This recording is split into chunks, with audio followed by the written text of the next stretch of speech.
வெளிப்படுத்தின விசேஷம் 33வது பாடம்.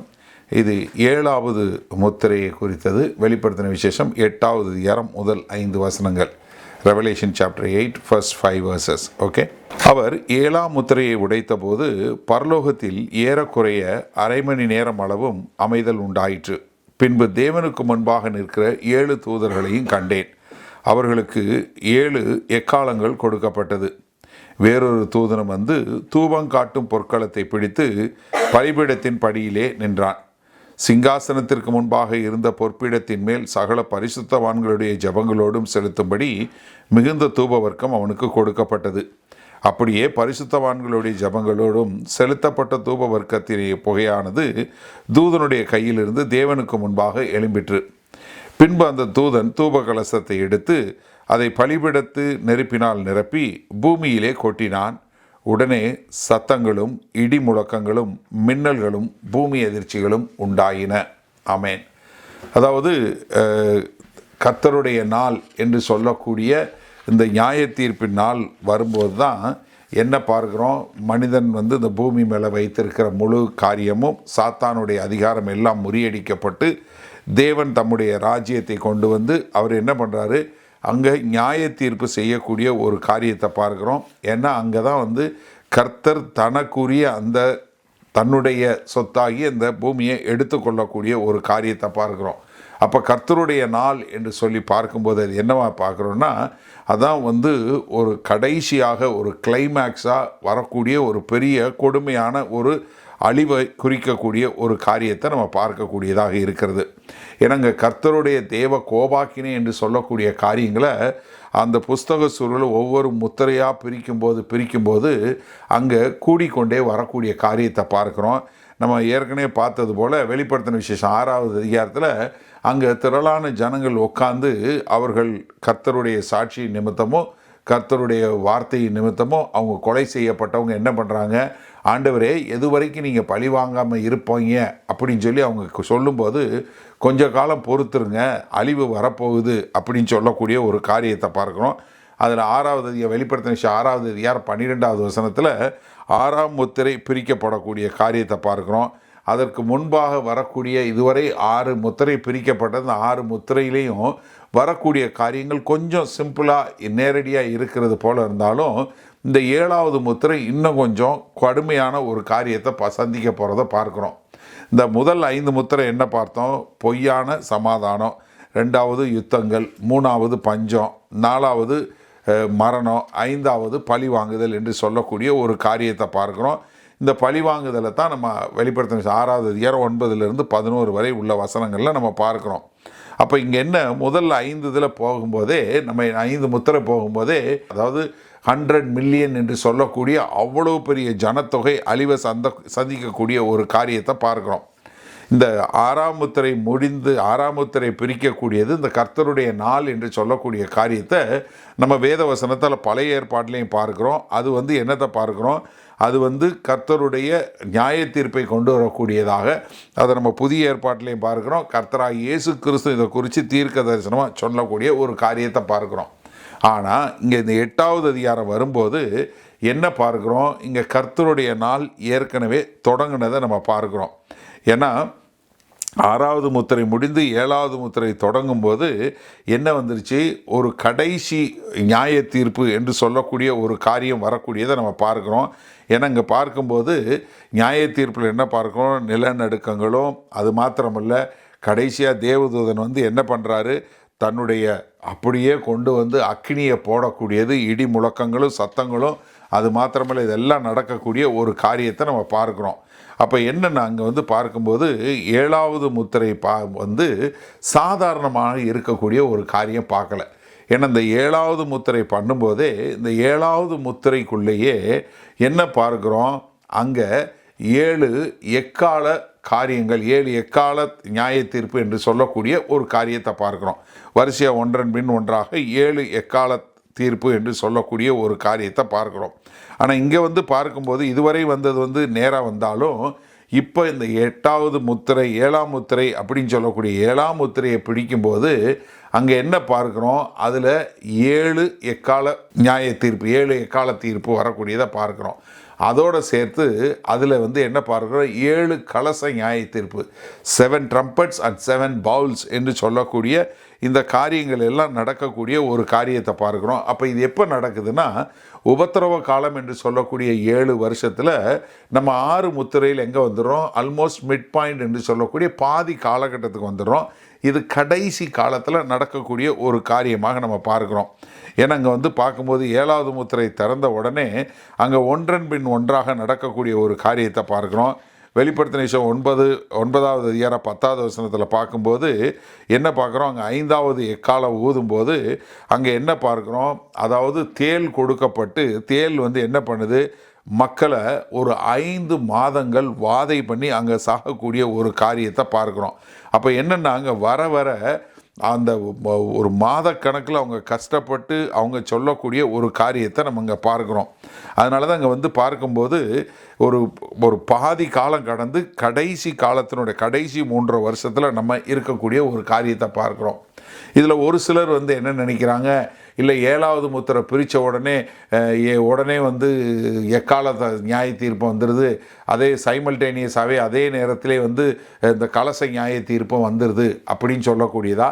ஆனால் நீங்கள் வேத வசனம் பார்க்கும்போது, வெளிப்படுத்தின விசேஷம் பார்க்கும்போது வரிசை பிரகாரமாக, சரித்திர பிரகாரமாக, வரிசை பிரகாரமாக கொரோனாலஜிக்கலாக தான் எழுதப்பட்டிருக்கு. அதனால் இது ஒன்றன் பின் ஒன்றாகத்தான் நடப்பதாக நம்ம பார்க்க முடிகிறது. அதனால் இதில் வந்து நீங்கள் வந்து ஒரு தவறான இப்படிப்பட்ட ஒரு காரியம் வரும்னு எடுத்துக்கொள்ள தேவையில்லை. அப்போ இங்கே 7வது முத்திரை வரும்போது அடுத்து 7 எக்கால காரியம், அதற்கு பின்பாக 7 கலச நியாய தீர்ப்பு. அப்போ ஒரு 14 நியாய தீர்ப்பு எதில் இருக்குது, இந்த 7ஆம் முத்திரைக்குள்ளே இருக்கதா நம்ம பார்க்க முடிகிறது. அதனால தான் இங்கே வந்து பார்க்கும்போது இந்த 7வது முத்திரை பிரிக்கும்போது அங்கே வந்து பார்க்கும்போது என்ன, இதுதான் கடைசி முத்திரை. இது இந்த நம்ம ஏற்கனவே பார்த்தோம், ஆட்டுக்குட்டியானவர் கையில் இந்த புஸ்தக சுருள் இருக்குது, இந்த புஸ்தக சுருளை பிரிக்கிறாரு. இந்த 7வது முத்திரை தான் கடைசி முத்திரை. இந்த கடைசி முத்திரை பிரிக்கும்போது என்ன வருது, முழுவதுமான கர்த்தருடைய நியாய தீர்ப்பு வரக்கூடிய ஒரு காரியத்தை பார்க்குறோம். இந்த 5 வசனங்கள்லேருந்து ஒரு 4 காரியங்கள் நம்ம பார்க்க போகிறோம். இது நீங்கள் ஆங்கிலத்தில் நம்ம ஈஸியாக ஞாபகம் வச்சுக்கிறதுக்காக எஸ்ன்னு தொடங்குறதா வச்சுருக்கிறோம். 1வது சைலன்ஸு, 2வது சப்ளிகேஷன், 3வது சவுண்டு, 4வது ஸ்டாம். ஸோ அப்போ உங்களுக்கு ஈஸியாக ஞாபகம் வர்றதுக்காக, நமக்கு லெகுவாக புரிந்து கொள்வதற்காக இந்த காரியம், சரியா? 1வது ஒரு அமைதி, சைலன்ஸ் என்று சொல்லக்கூடிய ஒரு காரியத்தை பார்க்குறோம். 1வது வசனம் பாருங்கள், அவர் 7ஆம் முத்திரையை உடைத்தபோது பரலோகத்தில் ஏறக்குறைய அரை மணி நேரம் அளவும் அமைதல் உண்டாயிற்று. அப்போ என்ன, இதை யார் இந்த 7ஆம் முத்திரையை பிரிக்கிறா, ஆட்டுக்குட்டியானவர் பிரிக்கிறார். ஏன்னா அவர் கையில் தான் பிதாவாகிய தேவன் என்ன கொடுக்குறாரு, இந்த புஸ்தக சுருளை கொடுக்குறாரு. அவர் அங்கே சிங்காசனத்தில் உட்கார்ந்துருக்கிறாரு. அவர் தான் இந்த மொத்த பூமிக்கும், மொத்த யூனிவர்ஸ் என்று சொல்லக்கூடிய மொத்தத்துக்கும் அவர் தான் சுதந்திரவாளி. அவர் தான் ஒவ்வொரு முத்திரையாக உடைக்கக்கூடியவராக இருக்கிறாரு.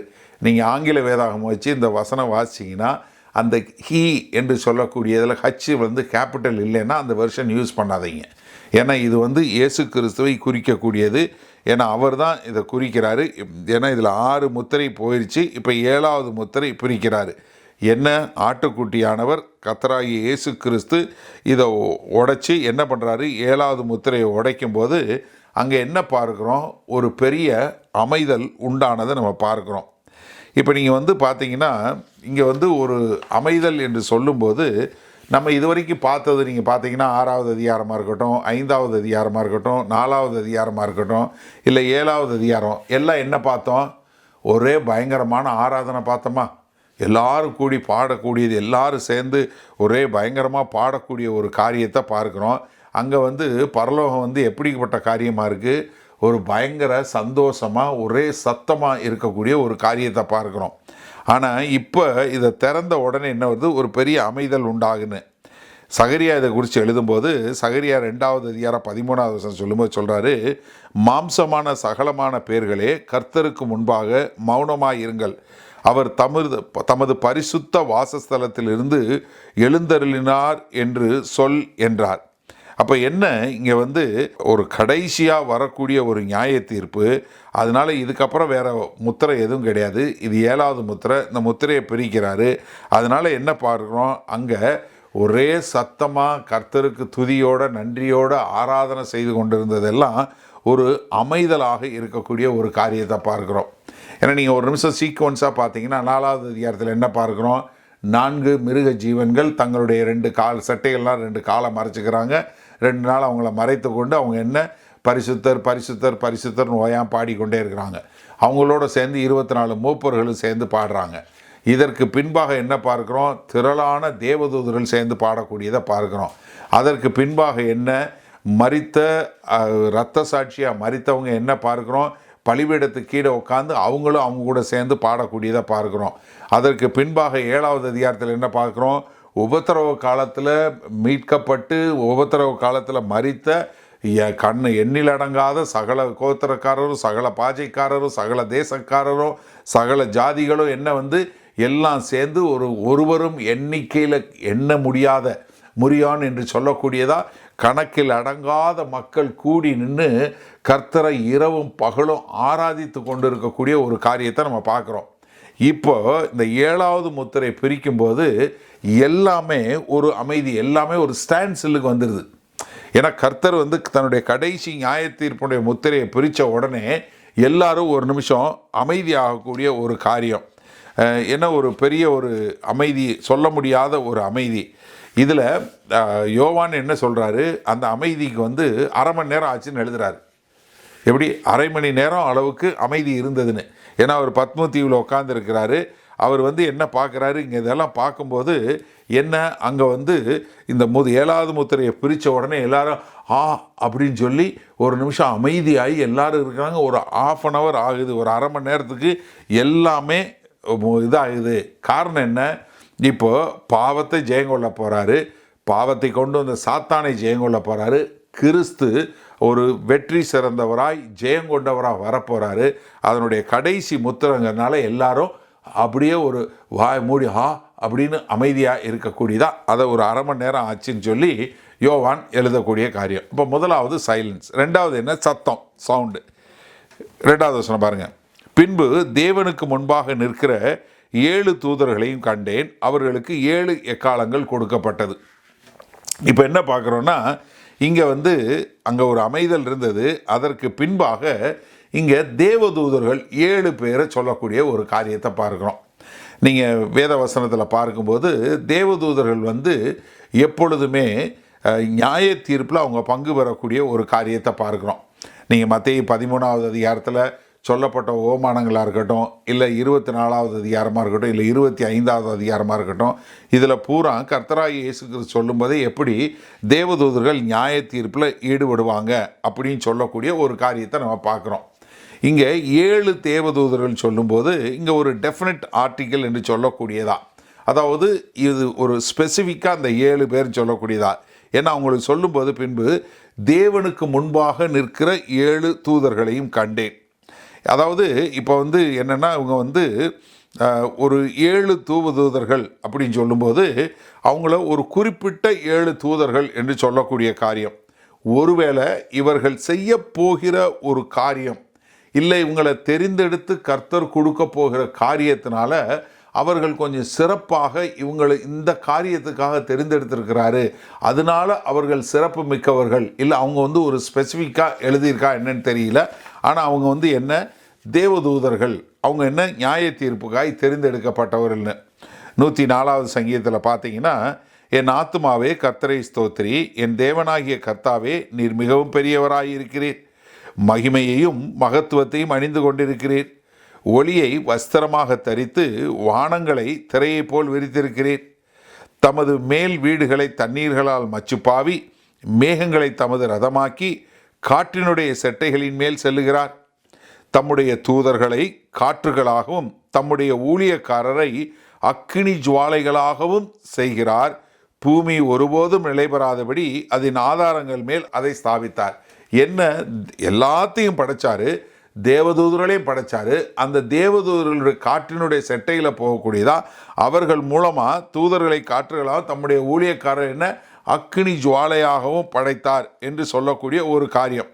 அப்போ இந்த தேவதூதர்கள் என்னென்னா, இவங்க ஸ்பெசிஃபிக்காக இந்த 7 பேர் 7 தேவதூதர்கள் என்று சொல்லக்கூடியது. இந்த தேவதூதர்கள் வந்து மீதி பேரை மாதிரி கிடையாது. ஆனால் இவங்க வந்து என்ன, அவங்களுக்கு சொல்லும்போது என்ன சொல்கிறாரு, தேவனுக்கு முன்பாக நிற்கிற தேவதூதர்கள் என்று சொல்லக்கூடிய ஒரு காரியத்தை பார்க்குறோம். ஏன்னா தேவதூதர்கள் சொல்லும்போது அவங்க ஒவ்வொருத்தருக்கும் அவங்களுடைய ரேங்கில் அவங்களுடைய தகுதி என்று சொல்லக்கூடிய ஒரு காரியத்தை பார்க்குறோம். ஏன்னா புதிய ஏற்பாட்டில் வந்து தேவதூதர்களை பற்றி சொல்லும்போது அவங்க வந்து சில நேரங்களில் வந்து அவங்கள பற்றி பிரின்சிபாலிட்டிஸ் அவங்க வந்து அப்படி சொல்லக்கூடியது, சில நேரங்களில் அவங்க ஆட்சி செய்கிறவங்க, சில நேரங்களில் அதிகாரம் செய்கிறவங்க, சில நேரத்தில் அவங்க வந்து கேருபீன்கள், இல்லை சில நேரத்தில் சேருபீன்கள், சிலர் வந்து என்ன ஆர்க் ஏஞ்சல்ஸ் என்று சொல்லக்கூடிய சில காரியங்களை நம்ம சொல்லக்கூடிய ஒரு காரியத்தை பார்க்குறோம். அவங்க கர்த்தர் என்ன நோக்கத்திற்காக அவங்கள படைத்தாங்களோ அதற்கேற்றாற் போல் அவங்களுடைய பெயரும் அவங்களுடைய ரேங்க்கும் இருக்கிறத நம்ம பார்க்குறோம். ஆனால் இங்கே சொல்லும்போது அவங்கள ஒரு அடையாளம் சொல்லுது என்ன, அவங்க தேவனுக்கு முன்பாக நிற்கக்கூடியவங்க.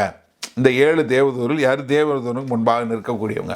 லூக்கா 1வது அதிகாரத்தில் 19வது வசனத்தில் ஒரு காரியம் பார்க்கணும். சகரியா வந்து உள்ளுக்குள்ளே போய் ஆராதனை பண்ண போகிறாரு. அவர் வந்து பணிவிடை செய்யக்கூடியவராக இருக்கிறாரு. அப்போ அங்கே என்ன பார்க்குறாரு, ஒரு தேவதூதனை பார்க்குறாரு. அப்போ தேவதூதன் என்ன சொல்கிறாரு, தேவதூதன் அவனுக்கு பிரதியுத்தரமாக, நான் தேவ சன்னிதானத்தில் நிற்கிற காபிரியேல் என்பவன் உன்னுடனே பேச உனக்கு இந்த நற்செய்தி அறிவிக்கவும் அனுப்பப்பட்டு வந்தேன். யார், தேவ சன்னிதானத்தில் நிற்கிற காபிரியேல். இப்போ அவர் சொல்லும்போது என்ன சொல்றாரு, தேவனுடைய சன்னிதானத்தில் நிற்கிறேன்னு. ஆனால் இந்த 7 பேரை சொல்லும்போது தேவனுக்கு முன்பாக நிற்கக்கூடியவர்கள் என்று சொல்லக்கூடியதான். அப்போ இவங்க வந்து கொஞ்சம் ஒரு ஹை ரேங்கிங், ஒரு பெரிய ஒரு லெவலில் உள்ளவங்களாக தான் இருந்திருக்கணும். ஏன்னா ஒவ்வொருத்தரையும் ஒரு மாதிரி தான் கர்த்தர் படைச்சார். வெளிப்படுத்தின விஷயம் 15வது அதிகாரம் 7வது வசனம் சொல்லும்போது, அப்பொழுது அந்த 4 ஜீவன்களில் ஒன்று சதா காலங்களிலும் உயிரோடு இருக்கிற தேவனுடைய கோபாக்கினையால் நிறைந்த பொற்கலசங்கள் 7ஐயும் அந்த 7 தூதர்களுக்கும் கொடுத்தது. அப்போ என்ன இங்கே வந்து பார்க்கும்போது இந்த 7 தேவதூதர்கள் வந்து என்ன, 7 எக்காலம் மாத்திரமில்லை 7 பொற்கலசங்களையும் கொண்டு கர்த்தருடைய நியாய தீர்ப்பை கொண்டு வரக்கூடிய மக்களாக இருக்கக்கூடியதை பார்க்குறோம். அவர்கள் தேவனுடைய பிரசன்னத்திற்கு முன்பாக இருக்கக்கூடியவங்களா இருக்கிறாங்க அப்படிங்கிறதையும் பார்க்குறோம். இந்த 2வது வசனத்தில் சொல்கிறத வச்சு பார்க்கும்போது இவங்க வந்து என்ன, ஒரு விசேஷித்த தேவதூதர்கள் என்று சொல்லக்கூடிய ஒரு காரியத்தை பார்க்குறோம். ஏன்னா அவங்க வந்து என்ன, அவங்க எக்காலத்தை ஊதி நியாய தீர்ப்பை கொண்டு வர போகிறாங்க. அதனால் அவங்களுக்கு என்ன, 7 எக்காலங்கள் அவங்க கையில் கொடுக்கப்பட்டது. இப்போ 7 எக்காலங்கள் 7 தூதர்கள் கொடுக்கப்பட்டது. இந்த 7 தூதர்கள் யாரும் பார்க்குறோம். எக்காலம்னா என்ன, வேத வசனத்தை நீங்கள் பார்த்தீங்கன்னா எக்காலம் வந்து பழைய ஏற்பாட்டிலையும் சரி புதிய ஏற்பாட்டிலையும் சரி அதிகமாக உபயோகப்படுத்தப்பட்ட ஒரு மியூசிக் இன்ஸ்ட்ருமெண்ட் என்று சொல்லக்கூடிய ஒரு வாத்திய கருவிகளிலே அதிகமாக பழைய ஏற்பாட்டிலே புதிய ஏற்பாட்டிலே உபயோகப்படுத்துறது என்னென்னா இந்த எக்காலம். அதுக்கு பின்பாக தான் ஆர்ப்பு இதெல்லாம் பார்க்குறோம். அப்போ என்னென்னா அந்த எக்காலம் என்று சொல்லும்போது எதுக்காகலாம் உபயோகப்படுத்தப்படுது வேத வசனத்தில் பார்த்தீங்கன்னா, எக்காலம் ஊதி தான் ஒரு போருக்கு அழைக்கக்கூடியவங்களாக இருக்கிறாங்க. எக்காலம் என்னத்துக்கு இது பண்ணுது, யாரையாவது கூப்பிட்டு எல்லாரையும் கூப்பிட்டு ஒருத்தர் ராஜாவை அபிஷேகம் பண்ண போகிறோம், இல்லை ஒரு எல்லாரும் சேர்ந்து ஒரு கொண்டாட போகிறோம் அப்படின்னு சொல்லி மக்களெல்லாம் கூட்டி சேர்ப்பதற்கும் எக்காலம் உபயோகப்படுத்தக்கூடிய காரியத்தை பார்க்குறோம். ஒரு ராஜா இவர் தான் ராஜான்னு அறிவிக்கிறதுக்கும் எக்காலம் ஊதி ராஜாவை அறிவிக்கக்கூடிய காரியத்தை பார்க்குறோம். அது மாத்திரமல்ல, சர்வ வல்ல தேவனுடைய காரியங்களை சொல்லுவதற்கும் எக்காலம் ஊதுவதை நம்ம பார்க்க போயிடும். ஆனால் வெளிப்படுத்தின விசேஷத்தில் பெரும்பாலும் மெஜாரிட்டி வந்து என்ன பார்த்திங்கன்னா, இந்த எக்காலம் முழுவதும் தேவனுடைய நியாய தீர்ப்பை அறிவிப்பதற்காக ஸ்பெசிஃபிக்காக அங்கே போடப்பட்டிருக்கிறத நம்ம பார்க்குறோம். இவங்க என்ன பண்ணுறாங்க, அவங்க கையில் வந்து தேவதூதர்கள் கையில் 7 எக்காலம் கொடுக்கப்படக்கூடிய ஒரு காரியத்தை பார்க்குறோம். ஏன்னா நம்ம வந்து இவங்க வந்து யுத்தத்தை அறிவிக்க போகிறாங்க. அர்மகேதன் யுத்தத்துக்கும் இவங்க தான் வந்து ஊதி அவங்க என்ன பண்ண போகிறாங்க, மக்களெல்லாம் கொண்டு வந்து அங்கே வந்து ஒரு பெரிய ஒரு காரியத்தை செய்யக்கூடிய ஒரு காரியத்தை பார்க்குறோம். அப்போ கர்த்தராகிய இயேசு கிறிஸ்து காலமாக இருக்கட்டும், இல்லை ஒரு ராஜா வர்றதா இருக்கட்டும், இல்லை ஒரு ராஜாவை அபிஷேகம் பண்ணுறதா இருக்கட்டும், இல்லை ஒரு பெரிய கொண்டாட்டமாக இருக்கட்டும், இது எல்லாத்துக்குமே தேவதூதர்கள் அவங்க எக்காலம் ஊதக்கூடிய ஒரு காரியத்தை பார்க்குறோம். அது மாத்திரமில்ல கர்த்தருடைய காரியத்துக்காக கூட இதை பார்க்குறோம். அதே மாதிரி பின்னாடி வெளிப்படுத்தின விசேஷத்தில் பார்க்குறோம், இந்த மகா பெரிய பாபிலோன், வேசியான பாபிலோன் கீழே விழுந்தது என்று சொல்லுவதற்கும் அவங்க எக்கால ஊதி தான் அதை சொல்லக்கூடிய ஒரு காரியத்தை பார்க்குறோம். அப்போ என்னென்னா இந்த வெளிப்படுத்தின விசேஷத்தில் பெரும்பாலும் எல்லாமே என்ன பார்க்குறோம், எக்காலம் ஊதினாலே அங்கே நியாய தீர்ப்பு நடைபெறப் போகிறது என்பதை குறிக்கக்கூடியதாகத்தான். சரியா? 6வது வசனம் பாருங்களேன். வெளிப்படுத்தின விசேஷத்தில் 8வது அதிகாரத்தில் 6வது வசனம். அப்பொழுது 7 எக்காலங்களுடைய 7 தூதர்கள் எக்காலம் ஊதுகிறதற்கு தங்களை ஆயத்தப்படுத்தினார்கள். 7வது வசனம் பாருங்கள். முதலாம் தூதன் எக்காலம் ஊதினான். அப்பொழுது இரத்தங்கலந்த கல்மழையும் அக்கினியும் உண்டாகி பூமியிலே கொட்டப்பட்டது. அதனால் மரங்களில் 1/3 பங்கு வெந்து போயிற்று, பசும்பல் எல்லாம் வெந்து போயிற்று. சரியா? அடுத்து 8வது வசனம். 2ஆம் தூதன் எக்காலம் ஊதினான். அப்பொழுது அக்கினியால் எரிகிற பெரிய மலை போன்றதொன்று சமுத்திரத்திலே போடப்பட்டது. அதனால் சமுத்திரத்தில் 1/3 பங்கு இரத்தமாயிற்று. அடுத்து 10வது வசனம் பாருங்க. 3ஆம் தூதன் எக்காலம் ஊதினான். அப்பொழுது ஒரு பெரிய நட்சத்திரம் தீவட்டியை போல எரிந்து வானத்திலிருந்து விழுந்தது. அது ஆறுகளில் 1/3 பங்கின் மேலும் நீரூற்றுகளின் மேலும் விழுந்தது. 12வது வசனம் பாருங்க. 4ஆம் தூதன் எக்காலம் ஊதினான். அப்பொழுது சூரியனில் 1/3 பங்கும், சந்திரனில் 1/3 பங்கும், நட்சத்திரங்களில் 1/3 பங்கும் சேதப்பட்டது. அவற்றவற்றில் 1/3 பங்கு இருளடைந்தது. பகலிலும் 1/3 பங்கு பிரகாசம் இல்லாமற் போயிற்று. இரவிலும் அப்படியே ஆயிற்று. அடுத்து 9வது அதிகாரத்தில் 1வது வசனம். 5ஆம் தூதன் எக்காலம் ஊதினான். அப்பொழுது வானத்திலிருந்து பூமியின் மேல் விழுந்த ஒரு நட்சத்திரத்தை கண்டேன். அவனுக்கு பாதாள குழியின் திறவுகோல் கொடுக்கப்பட்டது. அடுத்து வெளிப்படுத்தின விசேஷம் 9வது அதிகாரம் 13வது வசனம். 6ஆம் தூதன் எக்காலம் ஊதினான். அப்பொழுது தேவனுக்கு முன்பாக இருந்த பொற்பீடத்தின் 4 கொம்புகளிலும் இருந்து ஒரு சத்தம் தோன்றி. அடுத்து 11வது அதிகாரம் 15வது வசனம். 7ஆம் தூதன் எக்காலம் ஊதினான். அப்பொழுது உலகத்தின் ராஜ்யங்கள் நம்முடைய கர்த்தருக்கும் அவருடைய கிறிஸ்துவுக்கும் உரிய ராஜ்யங்கள் ஆயின. அவர் சதா காலங்களில் ராஜ்யபாரம் பண்ணுவார் என்று கெம்பீர சத்தங்கள் வானத்தில் உண்டாயின. அப்போ என்ன, இந்த எக்கால சத்தம் கொடுக்கிறது எதற்காக? நியாய தீர்ப்பு வருவதற்காக. அப்போ என்ன பார்க்குறோம்? முதலாவது எக்காலம் ஊதும்போது என்ன பார்க்குறோம்? அங்கே கல்மழையும் அக்கினியும் வரக்கூடியதை பார்க்குறோம். 2வது எக்காலம் ஊதும்போது என்ன பார்க்குறோம்? அதாவது ஒரு மலையே உருகி கடலில் விழுந்து கடலில் 1/3 பங்கு ஒன்றும் இல்லாமல் போகிறத பார்க்குறோம். 3வது தேவதூதன் எக்காலம் ஊதும்போது என்ன பார்க்குறோம்? ஒரு பெரிய நட்சத்திரம் வானத்திலிருந்து விழுந்து பூமியை சேதப்படுத்துகிறத பார்க்குறோம். 4வது தேவதூதன் ஊதும்போது என்ன பார்க்குறோம்? சூரியனில் 1/3 பங்கு, சந்திரனில் 1/3 பங்கு, பூமியில் 1/3 பங்கு இருளடையக்கூடிய காரியத்தை பார்க்குறோம். 5வது தேவதூதன் எக்காலம் ஊதும்போது என்ன பார்க்குறோம்? ஒரு நட்சத்திரம் வானத்திலிருந்து ஒரு பெரிய நட்சத்திரம் விழுந்து இதில் விழக்கூடியதா.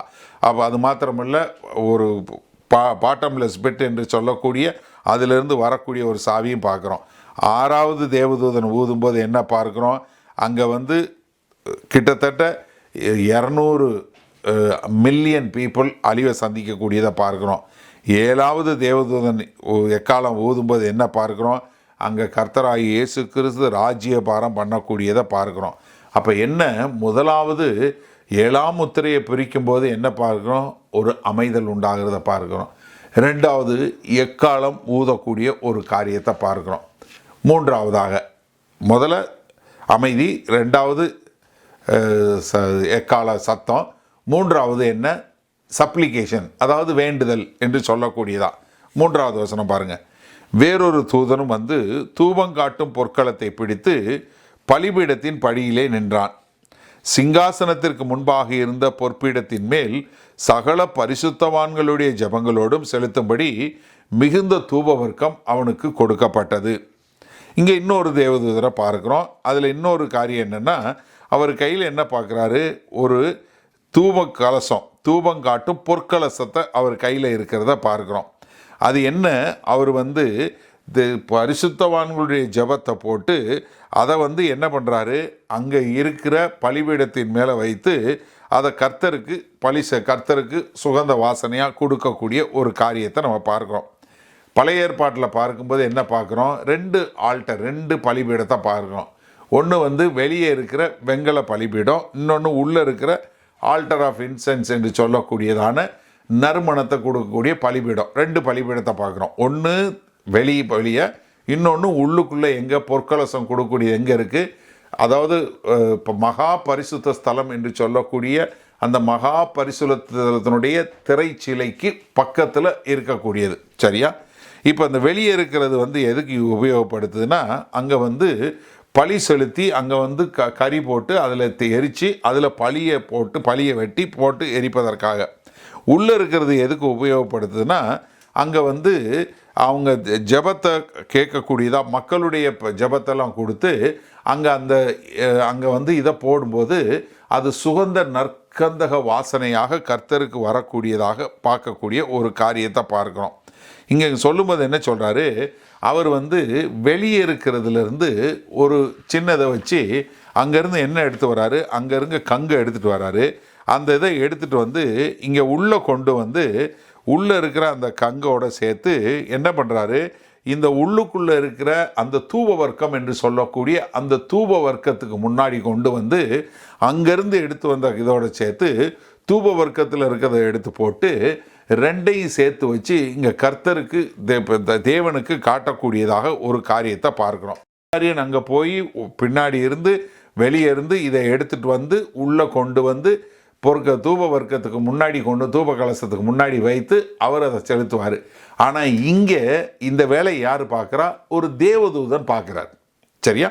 அங்கே ஆசாரியன் பார்க்கக்கூடிய வேலையை இங்கே பரலோகத்தில் என்ன பார்க்குறோம், இந்த இது பண்ணும்போது ஒரு தேவதூதன் பண்ணக்கூடிய ஒரு காரியத்தை பார்க்குறோம். அவர் என்ன பண்ணுறாரு, இந்த பலிபீடத்துக்கு முன்னாடி நிற்கிறாரு. அவர் கையில் என்ன இருக்குது, பொற்கலசம் இருக்குது. அது மாத்திரமல்ல, அவர் வந்து தூப வர்க்கத்தை யார் கொடுத்துருக்கா, தேவன்கிட்டருந்து பெற்றுக்கொண்டவராக இருக்கிறாரு. அதனால தான் அவர் என்ன பண்ணுறாரு, இந்த தூப வர்க்கத்தை எடுத்துக்கிறாரு. வெளியே இருந்து அந்த கறி இதை உள்ள எடுத்துகிட்டு வந்து அந்த தீயோடு சேர்த்து வைத்து இங்கே போட்டு இங்கே கர்த்தருக்கு முன்பாக கொடுக்கக்கூடிய ஒரு காரியத்தை பார்க்குறோம். இதில் ஒரு சிலர் என்ன நினைக்கிறாங்கன்னா, இங்கே தேவதூதன் இந்த வேலையை செய்கிறாரு அப்படின்ன உடனே இது கர்த்தராகி இயேசு கிறிஸ்துவாக இருக்க முடியும். ஏன்னா அவர் தான் பிரதான ஆசாரியன். அப்போ அவர் வந்து மெல்கிசேதேக் முறைமையின்படி வந்த பிரதான ஆசாரியன். அதனால் இவர் வந்து இயேசு கிறிஸ்துவாக இருக்கும் அப்படின்னு சொல்லக்கூடிய ஒரு காரியத்தை சொல்கிறாங்க. ஆனால் இது இயேசு கிறிஸ்துவாக இருக்க வாய்ப்பே கிடையாது. முதல்ல இதை நல்லா தெரிஞ்சுக்கொள்ளுங்க. ஏன்னா இப்போ எங்கே நடக்குது, பரலோகத்தில் நடக்குது. இப்போ யார் சிங்காசனத்தில் உட்காந்துருக்கா, ஆட்டுக்குட்டியானவர் உட்காந்துருக்கிறார். முத்திரையை பிரிக்கிறது யார், அவர் தான் முத்திரையை பிரிக்கிறார். அதனால் இவர் கிடையாது. ரெண்டாவது நீங்கள் வெளிப்படுத்த 7வது அதிகாரம் 17வது வசனம் பாருங்கள். சிங்காசனத்தின் மத்தியில் இருக்கிற ஆட்டுக்குட்டியானவரே இவர்களை மேய்த்து இவர்களை ஜீவ தண்ணீர் உள்ள ஊற்றுகளை நடத்துவார். தேவன் தாமே இவருடைய கண்ணீர் யாவிருப்பார். இப்போ எங்கே சிங்காசனத்தில் யார் உட்காந்து, ஆட்டுக்குட்டியானவர் உட்காந்துருக்காரு. ரெண்டாவது பாருங்கள், வெளிப்படுத்தின விசேஷம் 22வது அதிகாரத்தில் 8-9 யோவானாகிய நானே இவைகளை கண்டும் கேட்டும் இருந்தேன். நான் கேட்டு கண்டபோது இவைகளை எனக்கு காண்பித்த தூதனை வணங்கும்படி அவன் பாதத்தில் விழுந்தேன். அதற்கு அவன், நீ இப்படி செய்யாதபடிக்கு பார், உன்னோடும் உன் சகோதரோடும் தீர்க்கதரிசியோடும் இந்த புஸ்தகத்தின் வசனங்களை கைக்கொள்ளுகிறவர்களும் கூட நானும் ஒரு ஊழியக்காரன், தேவனை தொழுதுகொள் என்றான். என்ன இங்கே யோவானை மிகவும் கடிந்து கொள்ளக்கூடிய காரியம் என்ன, நீ வந்து என்னையை வந்து கன்ஃபியூஸ் பண்ணி என்னையை நீ ஆராதிக்காத, நீ கர்த்தரை ஆராதி என்று சொல்லக்கூடிய ஒரு காரியத்தை பார்க்குறோம். அது மாத்திரமில்ல, இங்கே வந்து 2வது வசனத்தை சொன்னேன், ஒரு ஸ்பெசிஃபிக் ஆர்டிக்கிளாக இருக்கக்கூடிய ஒரு காரியத்தை பார்க்குறோம். அதனால் இங்கே வந்து இவங்க வந்து ஏஞ்சல் என்று சொல்லக்கூடிய ஒரு காரியத்தை பார்க்குறோம். பழைய ஏற்பாட்டில் வந்து the angel of the lord, capital A போட்டு the angel of the lord என்று கர்த்தருடைய தூதரானவர் தமிழில் மொழிபெயர்த்திருப்பாங்க. அது ஒரு சில இடங்களில் இயேசு கிறிஸ்துவ குறித்து சொல்லக்கூடிய காரியத்தை பார்ப்போம். ஆனால் புதிய ஏற்பாட்டில் எங்கேயுமே இயேசு கிறிஸ்துவ தூதனானவர் சொல்லவே கிடையாது. ஏன்னா இங்கே நீங்கள் வந்து பார்த்தீங்கன்னா இயேசு கிறிஸ்துவ குறித்து சொல்லும்போது ரொம்ப ஸ்பெசிஃபிக்காக சொல்லக்கூடிய காரியம். அது விசேஷமாக வெளிப்படுத்தின விசேஷ புஸ்தகத்தில் இயேசு கிறிஸ்து சொல்லும்போது என்ன தெரியுமா சொல்கிறாங்க, அவர் தான் ஆல்ஃபா ஒமேகா. அவருக்கு பேர் என்ன, இயேசு கிறிஸ்து. அவருக்கு இன்னொரு பேர் என்ன, அவர் உண்மையுள்ள சாட்சி, ஃபெய்த்ஃபுல் விட்னஸ். அது மாத்திரமல்ல, first born from the dead, மரித்தோரிலிருந்து முதலாவது உயிர் தெழுந்தவர். அது மாத்திரமல்ல, அவர் என்ன, மொத்த ராஜ்யத்தையும் பூமியில் உள்ள ராஜ்யங்களையும் ஆளக்கூடியவர் என்று சொல்லக்கூடியதா. அது மாத்திரமல்ல, அவர் யார், மனுஷகுமாரன். அது மாத்திரமல்ல, அவர் தான் ஆதியும் அந்தமும். அவர் தான் உயிரோடு எழும்பியவர், தேவனுடைய குமாரன், தாவீதின் குமாரன், யூத ராஜசிங்கம், ஆட்டுக்குட்டியானவர், தாவீதின் வம்சாவளி, Christ the faithful and true, உண்மையும் சத்தியமும் உள்ளவர், வேத வசனம், த வேர்ட் ஆஃப் காட், ராஜாதி ராஜா, king of kings, lord of lords, கர்த்தாதி கர்த்தர், அவர் தான் தொடக்கம், அவர் தான் முடிவு. இப்படி எல்லா டைட்டில்ஸ் இருக்குது. ஒரு முறை கூட அவரை தேவதூதன் என்று கூப்பிடப்படவே இல்லவே இல்லை. ஆனால் இங்கே இந்த பலிபீடத்துக்கு முன்னாடி ஒரு தேவதூதன் நிற்கக்கூடிய ஒரு காரியம், அவர் இந்த காரியத்தை இங்கே பண்ணுறாரு. என்ன பண்ணுறாரு? வெளியே இருந்த அந்த பிரேசன் ஆல்டர் என்று சொல்லக்கூடிய அந்த செம்புனால் செய்யப்பட்ட அந்த வெண்கலத்திலிருந்து, அங்கே இருந்த பலிபீடத்திலிருந்து கங்கை எடுத்துகிட்டு வந்து இங்கே பொற்கலசத்துக்கு தூப வர்க்கத்துக்கு முன்னாடி நின்று அங்கே தூப வர்க்கத்தை வாங்கி அதை இது பண்ணி, அது என்ன பரிசுத்தவான்களுடைய ஜபத்தையும் சேர்த்து போட்டு அங்கே கர்த்தருக்கு ஒரு ஆராதனை காட்டக்கூடியது. இப்போ பரிசுத்தவான்களுடைய ஜபம் என்னவா இருந்தது? நம்ம பார்த்தோம், வெளிப்படுத்தின விஷயம் 6வது அதிகாரம் 9லிருந்து 11 வரை உள்ள வசனங்களில் பார்த்தோம். கர்த்தருடைய சாட்சிக்காக, கர்த்தருடைய வார்த்தைக்காகவும் உண்மை உள்ளவங்களாம் இருந்ததுனாலும் கொலை செய்யப்பட்டவங்க என்ன கேட்குறாங்க? பலிபீடத்துக்கு இடத்துல உட்காந்து அவங்க என்ன கேட்குறாங்க? ஆண்டவரே, எது வரைக்கும் நீங்கள் சும்மா இருப்பீங்க, எது வரைக்கும் பழி வாங்காமல் இருப்பீங்கன்னு கேட்கக்கூடிய அந்த ஜபத்தை பார்க்குறோம். அப்போ இந்த ஜபத்தை போட்டு அங்கே கர்த்தருக்கு அவர் தூபம் காட்டக்கூடியதாகத்தான் இங்கே பார்க்குறமே ஒழிய மற்றபடி இவங்க என்ன பண்ணல, ஒன்றும் பண்ணல. ரெண்டாவது என்ன, இந்த பழைய ஏற்பாட்டில் தேவதூதர் இந்த காரியத்தை யார்? ஆசாரியன் காலையிலையும் சாயந்தரமும் செய்யணும். ஏன்னா 2 நேரம் காலை பலியிலையும் சரி, அந்தி பலியிலையும் அவங்க போய் அதை செலுத்தணும். இந்த காரியத்தை அவங்க செய்யணும். அப்போ அவங்க செய்யும்போது அவங்க என்ன பண்ணுவாங்க? ஒரு அடையாளமாக அந்த வாசனை, சுகந்த வாசனை கர்த்தருடைய நாசிக்கு போய் அது அவருக்கு இது கொடுக்கக்கூடிய ஒரு அடையாளமாக செய்யக்கூடிய ஒரு காரியத்தை பார்க்குறோம். ஏன்னா லூக்கா 1வது அதிகாரம் 8வது வசனத்திலிருந்து பார்த்தீங்கன்னா, அப்படி இருக்க அவன் தன் ஆசாரிய வகுப்பின் முறைமையின்படி தேவ சந்நிதியிலே ஆசாரிய ஊழியம் செய்து வருகிற காலத்தில் ஆசாரிய ஊழிய முறைமையின்படி அவன் தேவாலயத்துக்குள் பிரவேசித்து தூபம் காட்டுகிறதற்கு சீட்டை பெற்றான். தூபம் காட்டுகிற வேளையிலே ஜனங்கள் எல்லாரும் கூட்டமாய் வெளியே ஜெபம் பண்ணி கொண்டிருந்தார்கள். பார்த்தீங்களா? அதாவது என்னென்னா, வெளியே தேவனை விசுவாசிக்கிறவங்க பரிசுத்தவான்கள் என்று சொல்லக்கூடிய இங்கே சொல்லக்கூடியது, அங்கே வெளியே எல்லாரும் ஜெபம் பண்ணிகிட்டு இருக்காங்க. ஆசாரியன் என்ன பண்ணுறாரு? தூப வர்க்கத்தை எடுத்து அவர் உள்ளே போய் சகரியா அந்த தூப வர்க்கத்தை கர்த்தருக்கு காட்டு சுகந்த வாசனையை காட்டி கொண்டு இருக்கிறார். அதே வேலையை இங்கே என்ன பார்க்குறோம்? அங்கே பரிசுத்தவான்கள் எல்லாருடைய ஜபத்தையும் கொண்டு போய் அந்த தூப வர்க்கத்தை புகையோடு சேர்த்து போடக்கூடிய ஒரு காரியத்தை பார்க்குறோம். 4வது வசனம் பாருங்களேன். அப்படியே பரிசுத்தவான்களுடைய ஜபங்களோடும் செலுத்தப்பட்ட தூப வர்க்கத்தின் புகையானது தூதனுடைய கையிலிருந்து தேவனுக்கு முன்பாக எழும்பிற்று. அப்போ என்ன, இது இன்னும் இந்த தேவதூதன் கையில் இருக்குது.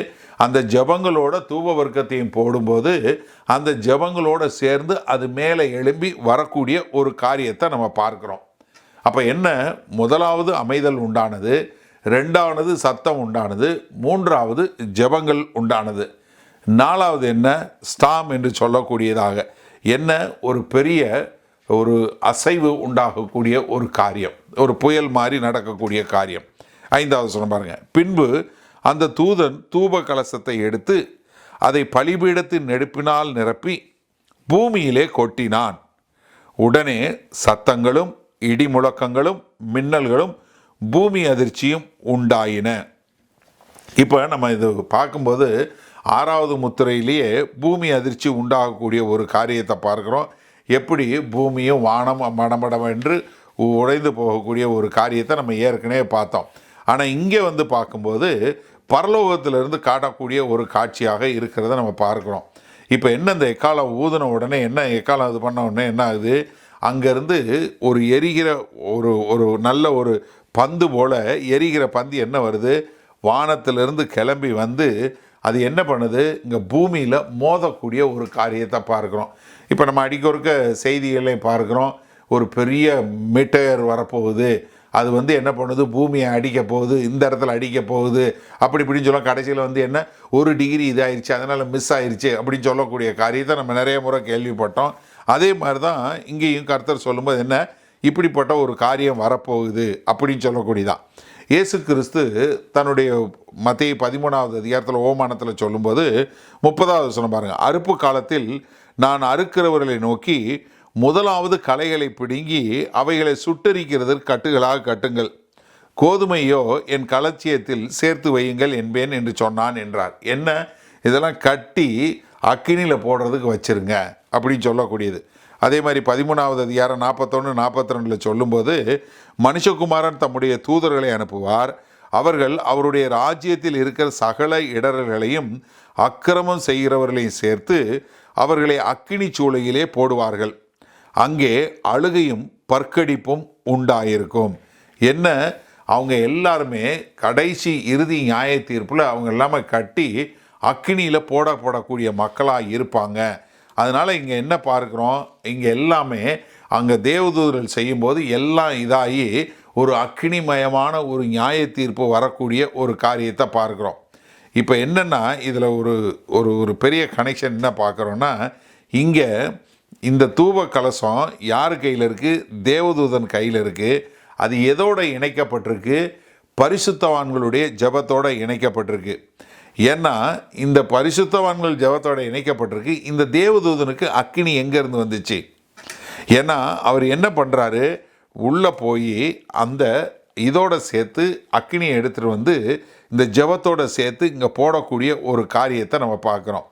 இப்போ என்னென்னா, இந்த கடைசி வரக்கூடிய ஹோலோகாஸ்ட் என்று சொல்லக்கூடிய பெரிய நியாய தீர்ப்பு பூமியின் மேலே வரும்போது அது எதன் சார்பாக வருது? பரிசுத்தவான்களுடைய ஜெபத்தின் சார்பாக வருகிறது. அதாவது இது என்ன கனெக்ஷன்னா, இப்போ தேவதூதன் வந்து அங்கேருந்து அக்கினியை எடுத்துகிட்டு வந்து தூப வர்க்கத்தை எடுத்து அந்த தூப வர்க்கத்தோட ஜெபத்தை சேர்த்து போடும்போது பூமியின் மேலே நியாய தீர்ப்பு உண்டாகிறது. அப்போ என்ன, இதிலிருந்து நம்ம என்ன புரிஞ்சுக்கொள்கிறோம்? ஒரு ஜெபத்தினால கர்த்தர் பதில் கொடுக்கக்கூடிய ஒரு காரியத்தை நம்ம பார்க்குறோம். அப்போ என்னென்னா, நம்ம நல்லா தெரிஞ்சுக்கொள்ளணும், நம்மளுடைய ஜெபத்துக்கு மிகப்பெரிய வல்லமை இருக்குங்கிறத நம்ம மறந்து போய்விடக்கூடாது. ஏன்னா கர்த்தருடைய பிள்ளைகளுடைய ஜெபத்தை கேட்டு தான் கர்த்தர் இங்கே எவ்வளோ பெரிய ஒரு நியாய தீர்ப்பை கொண்டு வரக்கூடிய ஒரு காரியத்தை பார்க்குறோம். அதனால தான் இங்கே வந்து அதோடு சேர்ந்து என்ன பார்க்குறோம்? இடி முழக்கங்களும் சத்தங்களும் உண்டாகக்கூடிய ஒரு காரியத்தை பார்க்குறோம். அதனால தான் பவுல் வந்து தெசலோனிக்க சபைக்கு எழுதும்போது 2 தெசலோனிக்கர் 1வது அதிகாரம் 7வது 8வது வசனத்தில் என்ன சொல்கிறாரு? தேவனை அறியாதவர்களுக்கும் நம்முடைய கர்த்தராகிய இயேசு கிறிஸ்துவின் சுவிசேஷத்திற்கு கீழ்ப்படியாதவர்களுக்கும் நீதியுள்ள ஆக்கினையை செலுத்தும்படிக்கு கர்த்தராகிய இயேசு தமது வல்லமையின் தூதரோடும் ஜுவாலித்து எரிகிற அக்கினியோடும் வானத்திலிருந்து வெளிப்படும் போது அப்படி ஆகும். என்ன, எப்போ உண்டாகும்? இது பெரிய நிலநடுக்கமாக உண்டாகக்கூடிய ஒரு காரியத்தை பார்க்குறோம். ஏன்னா நம்ம ஏற்கனவே பார்த்தோம், வெளிப்படுத்த 6வது அதிகாரம் 12வது வசனத்தில் பெரிய நிலநடுக்கம் உண்டாகக்கூடிய ஒரு காரியத்தை பார்க்குறோம். இப்போ என்னென்னா, இங்கே நடக்கக்கூடிய ஒரு சம்பவங்கள்லாம் என்ன நடக்குது? அங்கே உபத்திரவ காலத்தில் 1,44,000 பேர் கர்த்தருடைய சுவிசேஷத்தை ரொம்ப தீவிரமாக பிரசங்கம் பண்ணி கொண்டு இருக்கிறாங்க. அந்த டைமில் வந்து இங்கே என்ன பார்க்குறோம்? அங்கே சுவிசேஷம் எல்லா பக்கமும் போய் கொண்டு இருக்கிறது. அந்த 1,44,000 பேர் பிரசங்கம் பண்ணி கொண்டு இருக்கிறாங்க. அந்த காலத்தில் ரட்சிக்கப்பட்டவங்க பண்ணிகிட்டு இருக்கிறாங்க. அடுத்து வெளிப்படுத்தின விஷயம் 11வது அதிகாரத்தில் பார்க்குற 2 சாட்சிகள் வந்து அவங்க பயங்கரமான அடையாளம் பண்ணி அவங்க பிரசங்கம் பண்ண போகிறத பார்க்குறோம். இப்படி இவங்க எல்லாம் சேர்க்கும் போதும் என்ன, உலகம் முழுவதும் சுவிசேஷம் பரம்பி போகக்கூடிய ஒரு காரியத்தை பார்க்குறோம். ஆனால் இவ்வளவு நடக்கும் போதும் நல்லா யோசிங்களேன், இவ்வளவு பெரிய அக்கிரமம் நடக்குது, இவ்வளவு பெரிய நியாய தீர்ப்பு நடைபெறுகிறது, இவ்வளோ பெரிய கர்த்தர்கிட்டருந்து வரக்கூடிய மகா பெரிய நியாய தீர்ப்பு உண்டாகிறது. மக்கள் எல்லாரும் இருக்கிறாங்க, ஒரு பக்கத்தில் சுவிசேஷத்தை பிரசங்கி கொண்டு இருக்கிறாங்க, 1,44,000 பேர் பிரசங்கம் பண்ணுறாங்க, அப்புறம் 2 பேர் சாட்சிகள் பண்ணுறாங்க. இவ்வளவு எல்லாம் பண்ணும்போதும் ஜனங்கள் விசுவாசிக்க மாட்டாங்க. எப்படி? இவ்வளவு நடக்கும்போதும் இன்னமும் அவ்விசுவாசத்தில் மக்கள் இருப்பாங்க. ஏன்னா அவங்க வந்து அதை விசுவாசிக்கவே மாட்டாங்க. அப்போ யோசிச்சு பாருங்களேன், அப்படியும் இருப்பாங்களா? ஏன்? காரணம் என்னென்னா, இயேசு கிறிஸ்து சொல்லி கொடுத்தாரு. யோவான் 3வது அதிகாரம் பாருங்கள், 16லேருந்து பாருங்கள். ஏன்னா இதுதான் நம்ம இன்றைக்கி இந்த செய்திக்கு ஒரு முடிவாக வைத்துக்கொள்ளலாம். ஒருவேளை நீங்கள் இந்த செய்தியை கேட்டுக்கொண்டு இருக்க நீங்கள் யாராவது கர்த்தராகிய இயேசு கிறிஸ்துவை ஏற்றுக்கொள்ளாதவங்களாக இருந்தால் இது ஒரு நல்ல ஒரு வாய்ப்பாக இருக்கும். 16வது வசனத்திலிருந்தே வாசிக்கிறேன். தேவன் தம்முடைய ஒரே பேரான குமாரனை விசுவாசிக்கிறவன் எவனோ அவன் கெட்டு போகாமல் நித்திய ஜீவனை அடையும்படிக்கு இவ்வளவாய் உலகத்தில் அன்பு கூர்ந்தார். உலகத்தை ஆக்கினைக்குள்ளாக தீர்க்கும்படி தேவன் தம்முடைய குமாரனை உலகத்தில் அனுப்பாமல் அவராலே உலகம் ரட்சிக்கப்படுவதற்காகவே அவரை அனுப்பினார். அவரை விசுவாசிக்கிறவன் ஆக்கினைக்குள்ளாக தீர்க்கப்படான். விசுவாசியாதவனோ தேவனுடைய ஒரே பேரான குமாரனுடைய நாமத்தில் விசுவாசம் உள்ளவனாய் இராதபடியினால் அவன் ஆக்கினை தீர்ப்புக்குட்பட்டாயிற்று. ஒளியானது உலகத்திலே வந்திருந்தும் மனுஷருடைய கிரியைகள் பொல்லாதவர்களாய் இருக்கிறபடியினால் அவர்கள் ஒளியை பார்க்கிலும் இருளை விரும்புகிறதே அந்த ஆக்கினை தீர்ப்புக்கு காரணமாய் இருக்கிறது.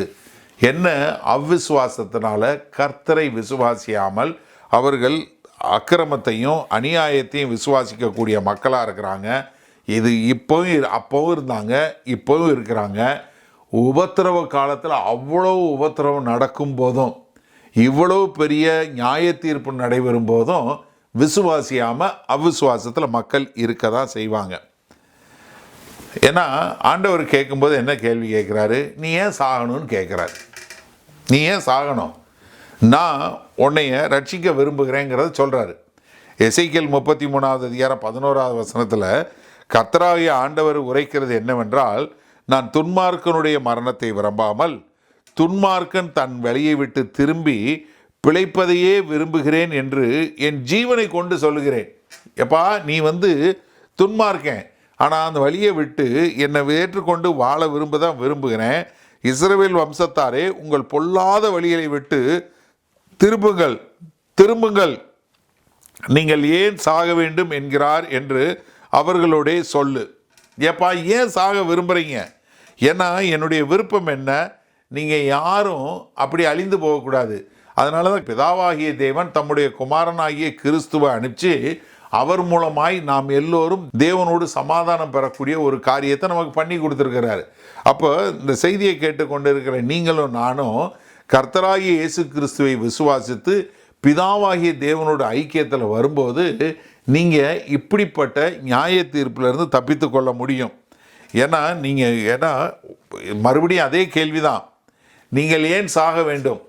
எனக்கு அருமையான சகோதரனே சகோதரி, அந்த செய்தியை கேட்டுக்கொண்டு இருக்கிறீங்களே, நீங்கள் ஏன் சாக வேண்டும்?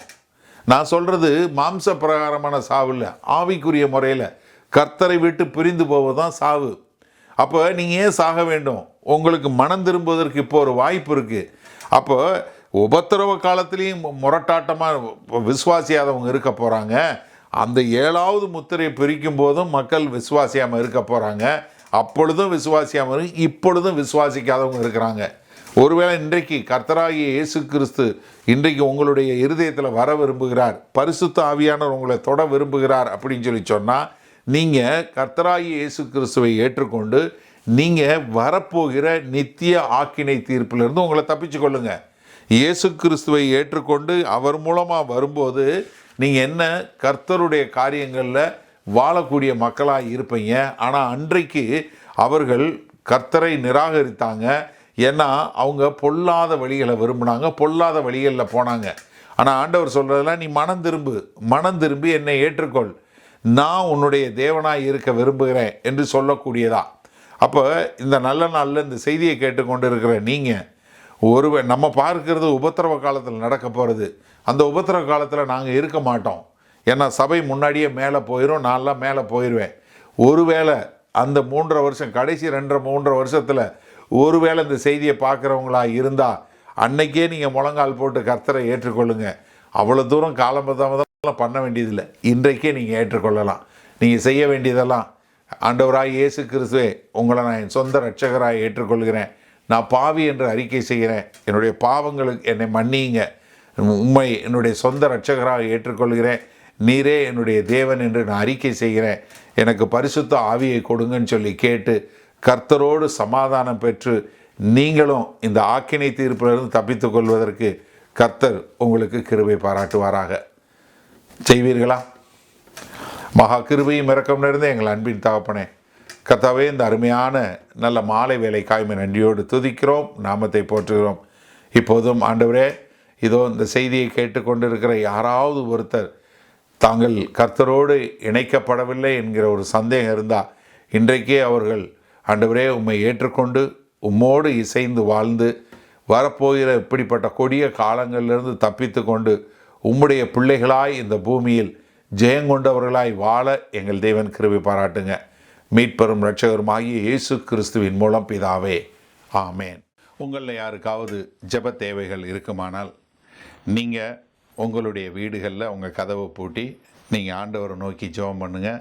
உங்களுடைய எல்லா விதமான பலவீனங்களை குறித்து தெரிந்து வைத்திருக்கிற தேவன், எப்போதும் ஜீவன் உள்ள தேவன், உங்களுடைய ஜெபங்களை கேட்டு உங்களுக்கு பதில் கொடுப்பார். நீங்கள் வேற ஒரு ஆள்கிட்ட போகணும், வேற ஒருத்தவங்கிட்ட போய் ஜெபத்துக்கு போகணும்னு அவசியம் இல்லை.